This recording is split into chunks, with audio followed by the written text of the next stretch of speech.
Daily Words of God. Genesis chapter 9, verses 11 through 13. And I will establish my covenant with you. Neither shall all flesh be cut off any more by the waters of a flood. Neither shall there any more be a flood to destroy the earth.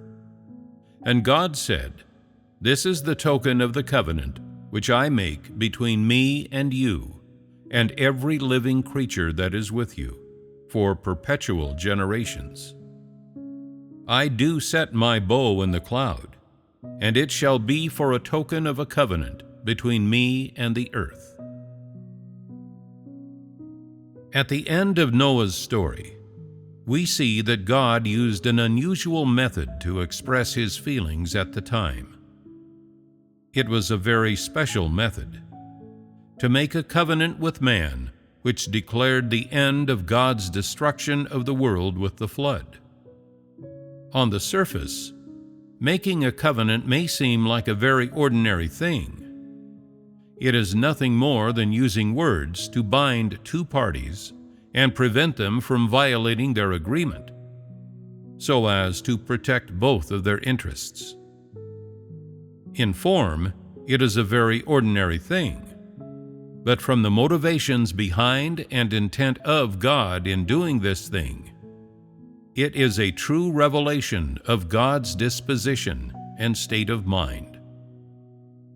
If you just put these words aside and ignore them, if I never tell you the truth of things, then humanity will really never know God's thinking.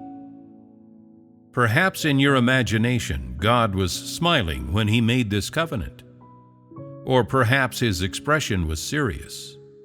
But regardless of what most ordinary expression people imagine God to have had, no one would have been able to see God's heart or his pain, let alone his loneliness. No one can make God trust them or be worthy of God's trust, or be someone he can express his thoughts or confide his pain to. That is why God had no choice but to do such a thing. On the surface, God did an easy thing in bidding farewell to humanity as it was, settling the issue of the past and bringing to a perfect end his destruction of the world by flood.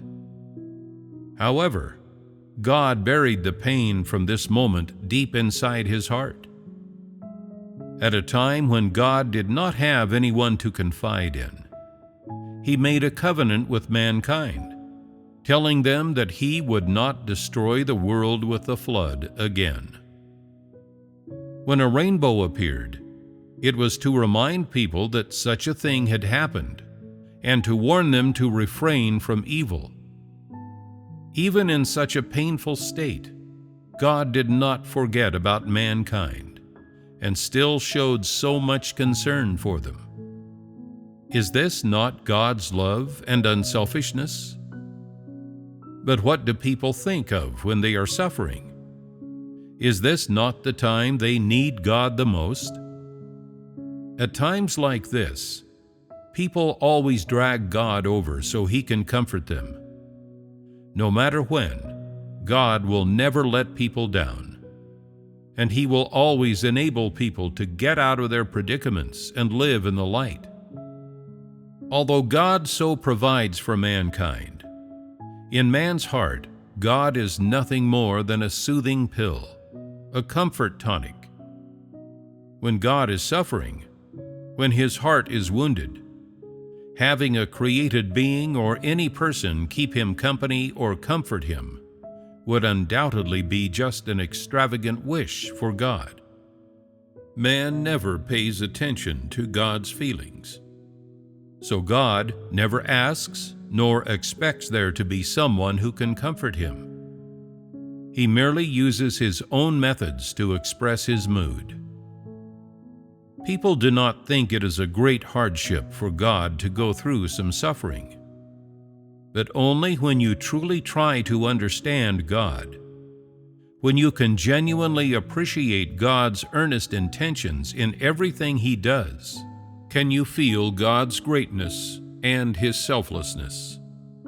Even though God made a covenant with mankind using the rainbow, He never told anyone why He did this, why He established this covenant, meaning He never told anybody His real thoughts. This is because there is no one who can comprehend the depth of the love God has for the mankind He created with His own hands. And there is also no one who can appreciate just how much pain His heart suffered when He destroyed humanity. Therefore, even if He were to tell people how He felt, they would be unable to undertake this trust. Despite being in pain, He still continues with the next step of His work.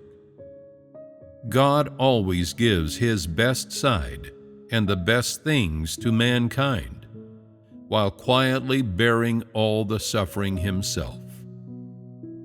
God never openly discloses these sufferings. Instead, He endures them and waits in silence. God's endurance is not cold, numb, or helpless, nor is it a sign of weakness. Rather, God's love and essence have always been selfless.